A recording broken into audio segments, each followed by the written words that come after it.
Happy Independence Day. We hope you all had a great holiday.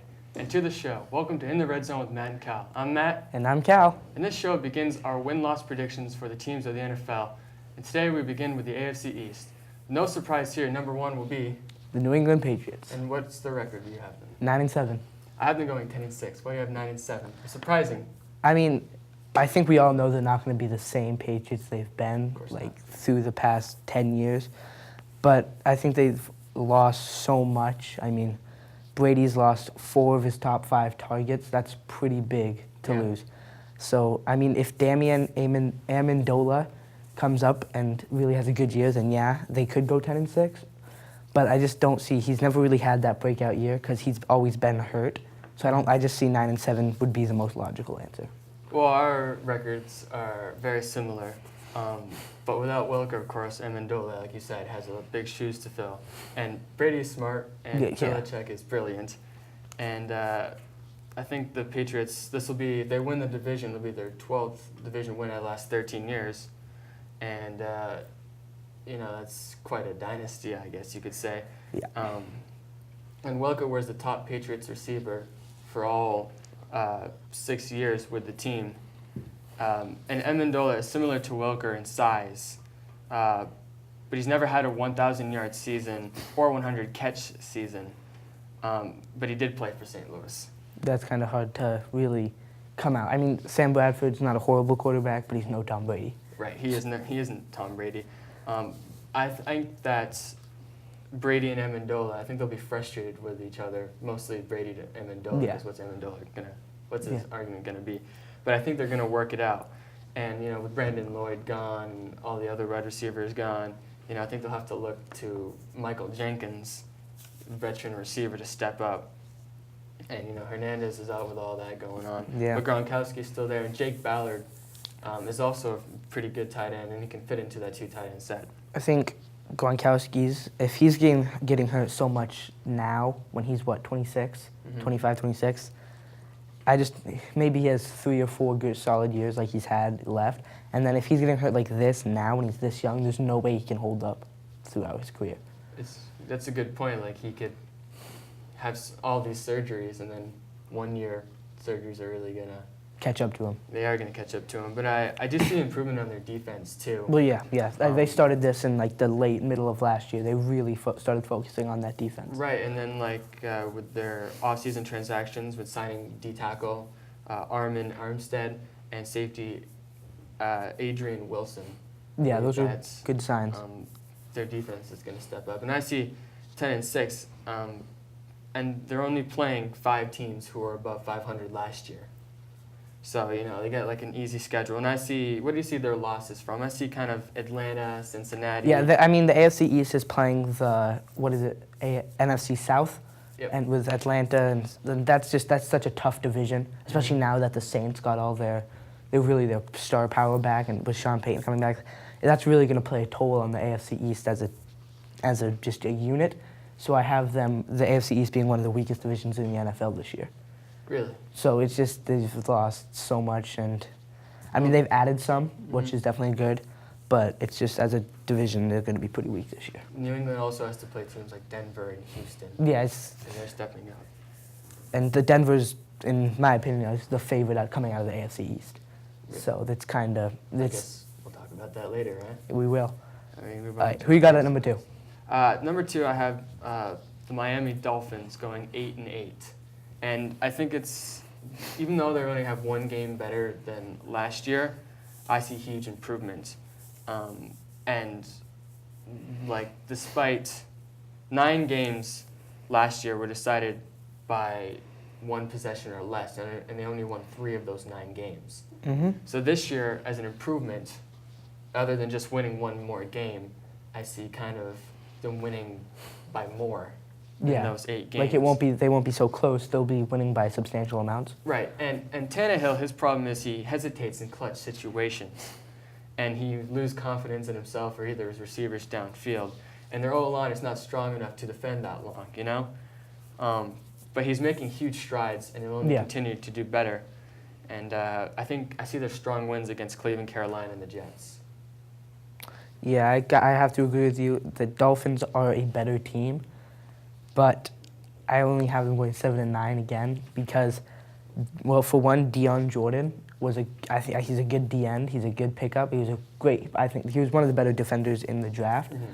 But he really needs to he needs to put some muscle on and get bigger as a person, because his speed rushing in the NFL, I don't think it'll really work as well as it did in college, because he was just, if you watch the tape, just flying off the edge every time.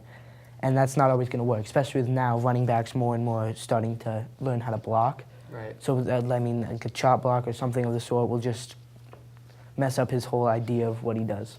So you think that the linebacker core and Dion Jordan together. Yeah. But their safeties are very good. So the passing-wise, I see them stopping the pass better.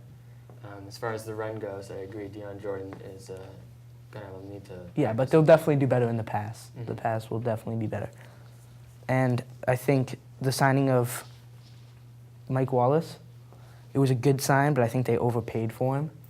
Mm-hmm. But because he's fast, which is good, he's definitely going to be one of the better receivers in the division, arguably the best, but one of the better ones, obviously. And it's just going to be like how can he do with the new quarterback coming out from Ben Roethlisberger in the new division? And it's always a tough transfer for a wide receiver because he has to face different corners week in and week out. So we'll see how he does. And I think his signing was a bit overrated just a little bit, inflated a bit too much. He is pretty fast, though. Yeah, he's definitely... I saw something about how he was like the fastest wide receiver over 6 feet tall or something like that. Yeah. I remember that game against the Giants when he was on Pittsburgh, where he caught the ball like 10 yards and then he ran for the touchdown for another 40. So yards after the catch are pretty important. Mm-hmm. And I think he'll step up and do that. But as far as the rushing goes for the Dolphins, since Bush isn't there anymore, I think Lamar Miller is going to have to take over. I don't think he'll be able to step up what Reggie Bush did. Reggie Bush had a pretty surprising year last year. Yeah.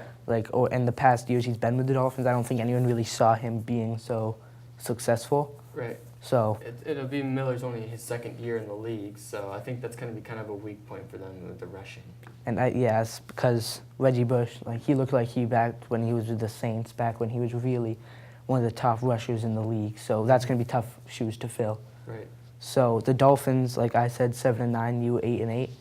We'll see. I do see the Dolphins kind of climbing up the ladder, but yeah, they'll definitely be one of the better teams in their division in the future, possibly dethroning the Patriots in the maybe in the future. We'll have to see. Yeah. So who's third place for you? Third place, I got the Buffalo Bills, 7-9. Okay. What do you have? I have the New York Jets. Why don't you talk about the Jets for a little bit, and I'll just sit back and listen. Okay. Well, for the Bills, I have them going 7-9 because all they've done is improve. And with the signing of E.J. Manuel, he's definitely an immediate improvement over Ryan Fitzpatrick, who just couldn't come up in the clutch and had a horrible win percentage overall. And I think E.J. Manuel in college, going 25-6, and he's won every single bowl game he's started in. Mm-hmm. So that right there is pretty good, just resume. And I think he won't start immediately, but I think maybe week 5, 6 he'll come in and take control of that team because he's just a great leader. And that was one of his big intangibles coming into the draft, was how he can really take control of a locker room.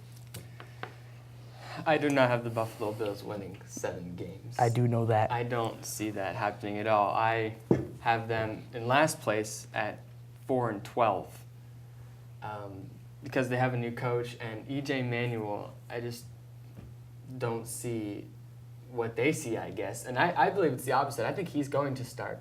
Mm-hmm. And I don't know how long Coach Marone is going to keep him in there, because I know he won't hesitate to put in Kevin Cobb, even though Kevin Cobb is awful. He's had his problems.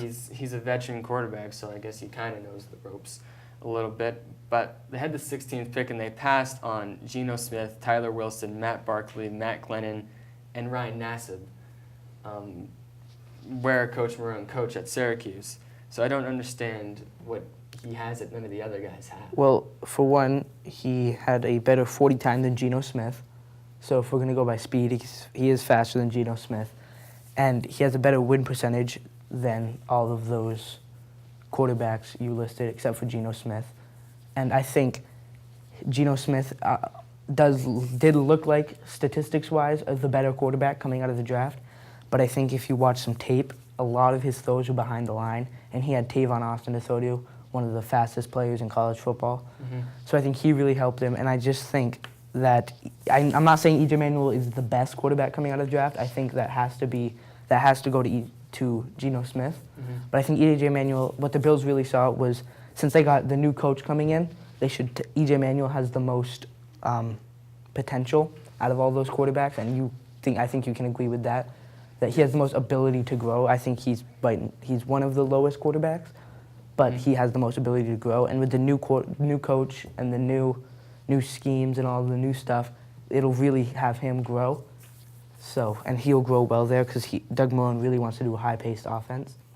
And off of the offensive subject, they also signed Mike Pettin, one of them.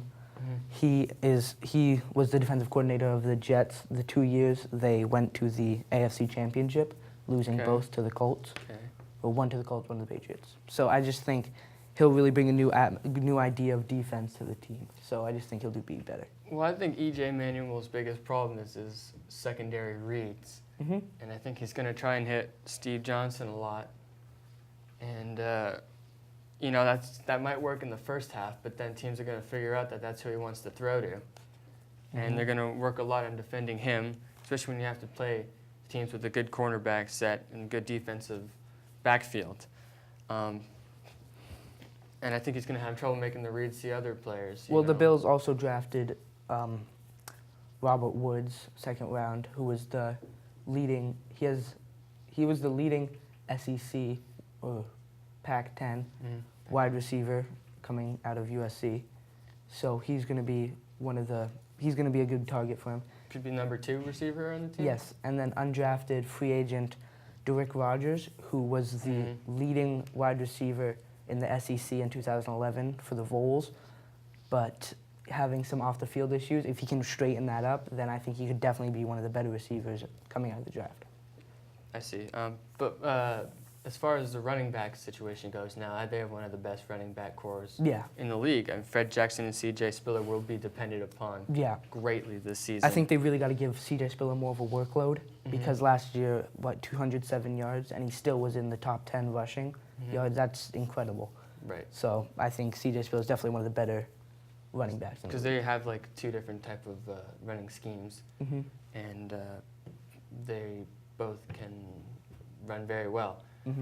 And then on the defensive side, Mario Williams is a huge question for this year, I think. With all these off-the-field things, like on Instagram lately with the whole Aaron Hernandez thing that went down, he put up a picture on Instagram of him saying the Boston Killers or the New England Killers. That's not a very intelligent thing to do. No. And then with the whole ex-wife thing and the ring that's worth a lot of money. So it's just, come on now. If he can, he had an okay year last year, 10.5 sacks, but that's definitely not worth $90 million. Well, as far as schedule goes, like I said, 4-12, I think. If they're going to stick with Manuel, which I think they will, and I think he can develop into a good quarterback. I mean, this year is obviously going to be hard for them. I think it's going to take a long time, especially with Coach Marrone now, first year as head coach. Yeah, I mean, 7-9, 6-10, but in the future, I think they could be one of the better teams in the division if they develop E.J. Manuel correctly. He has some NFL experience, so I think he's going to carry that over. But I just don't see it this year. And the 4 wins I see from are Miami and New York, just because they know each other, who they are. And then the other 2 wins I see from Cleveland and Jacksonville. And that's it. I mean, it's a tough schedule for them, but I mean, 4